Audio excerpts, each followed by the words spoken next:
Welcome back to our channel and the fourth and last leg of our April-May Namibian trip. We depart from Taleni Etosha village and we make our way to Outjo. We stopped at the legendary Outjo bakery. My husband says he can remember it from when he was a little boy, and their meat pies are still absolutely delicious. The bakery was recently revamped and you just have to visit it.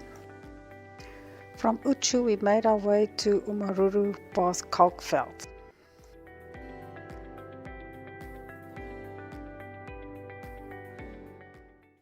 Again, we had to be on the lookout for domestic animals next to the road. In Umaruru, we stopped at Kristall Kellerei. The cellar was founded in 1989 and bought over by the Wieder family in 2007.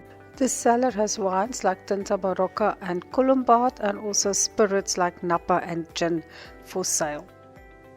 There is a nice restaurant where you can enjoy lunch or wine tasting. You can also sit and relax outside under the trees in the shade. There's another winery now to Kristall in the southern parts of the country near Ketmans, but it was unfortunately closed when we passed there. We made our way through Karibib and Isokos towards the Spitzkoppe. We turned off the main road from Isokos to Swakopmund, and there the Spitzkoppe was lying majestically in front of us. Spitzkoppe, or the Matterhorn of Namibia, is an absolute landmark in the country. The highest peak is 1,728 meters above sea level.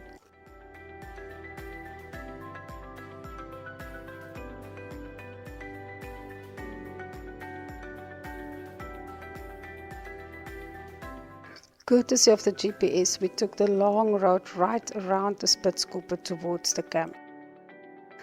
Though it was quite a challenging road, it was worth the while. It is beautiful to see the Spitzkoppe from that side as well.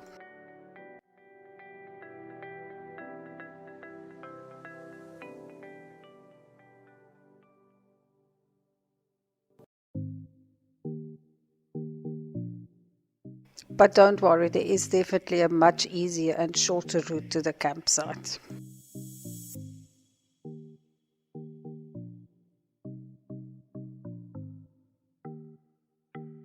Spitzkoppe is actually the remnant of an ancient volcano. The first documented summit of the Spitzkoppe was in 1946. Since then, rock climbers, mountaineers and hikers come from all over the world to enjoy the splendor of the Spitzkoppe.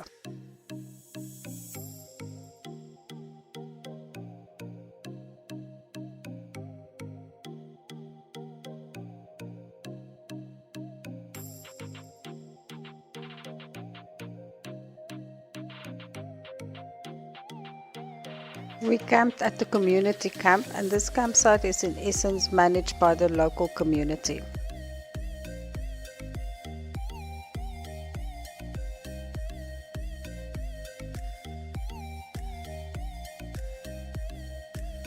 Just getting to and from your campsite is a beautiful ride with an excellent photo hiding around every corner. Visiting Spitzkoppe for the very first time in my life, I just couldn't get enough of all the beautiful rock formations that I could see.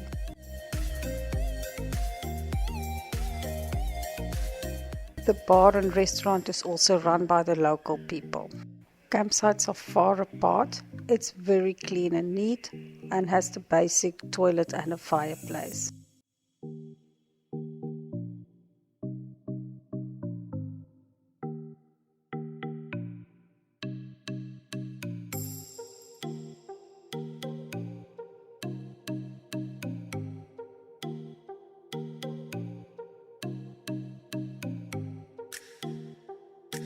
The sunset here was just absolutely beautiful. I am lost for words.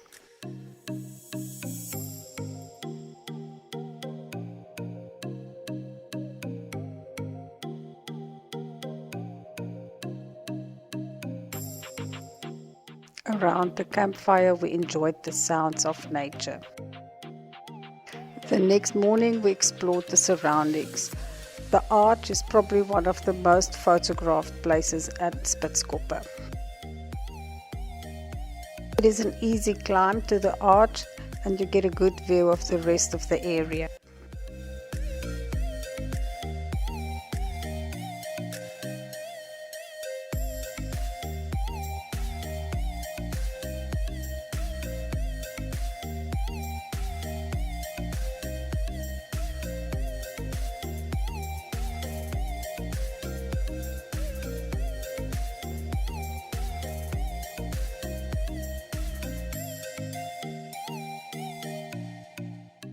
It is quite hot in summertime to walk around the Spitzkoppe, but you can also have an easy drive around the area to see all the different spots.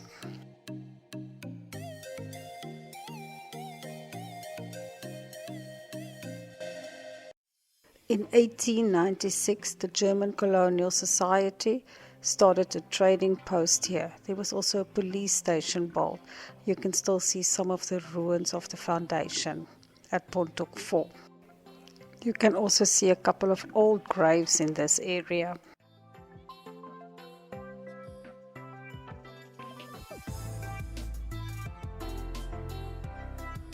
The next morning we drove via Isokos on the last leg of our journey.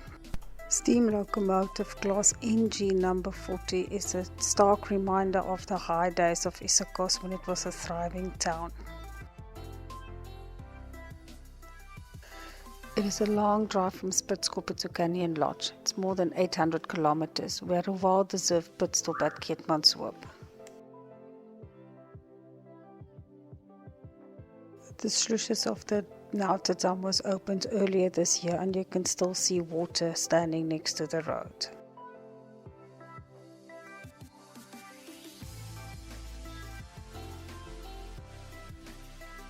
We steadily made our way through the southern parts of Namibia and eventually we reached the turnoff to the Gondwana Road South Canyon Lodge.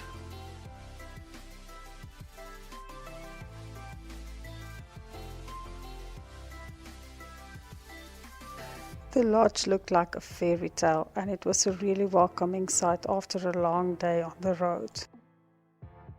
Nothing beats relaxing next to a fire after a long day on the road. The campsites are really big and spacious. The Roadhouse is like a real oasis in the middle of the desert. You can spend hours and hours looking at all the paraphernalia at the restaurant and the reception area. It's like a real roadhouse.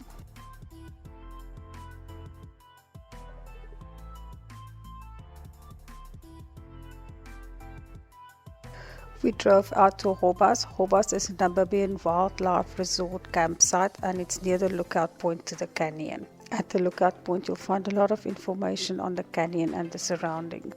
The Fish River Canyon is the largest canyon in Africa. From March to September, hikers can embark on an 85-kilometer trail. It is quite challenging but very popular amongst hikers from all over the world. At the lookout point you can get beautiful views and pictures of the canyon.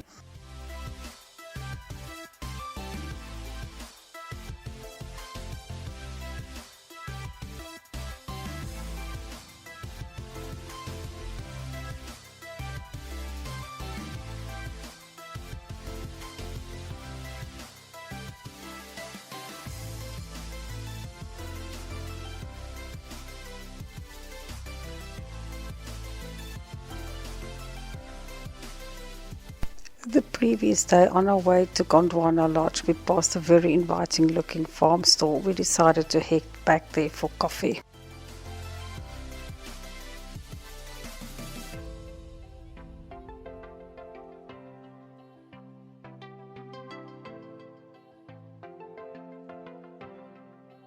This is a very interesting place and we thoroughly enjoyed spending the afternoon there.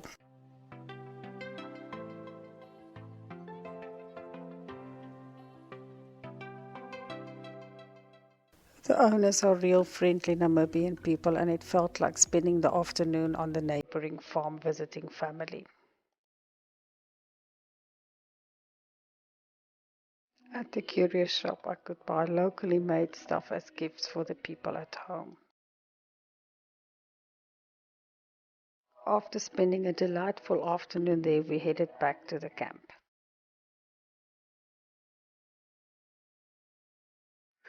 On our way back, close to the Hoorweg railway station, we found the remains of a limestone oven. These ovens was used to burn limestone, which was then again used for the manufacturing of cement. Close to the oven, on the riverbank, you can find graves of two German Schutztruppe. We enjoyed our last couple of hours at the campsite. Tomorrow we're heading back to Cape Town.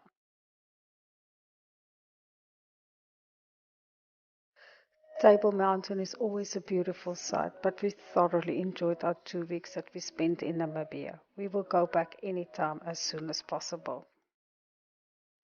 Thank you for joining us in our adventure. Please hit like and subscribe to our channel and watch out for more videos to come.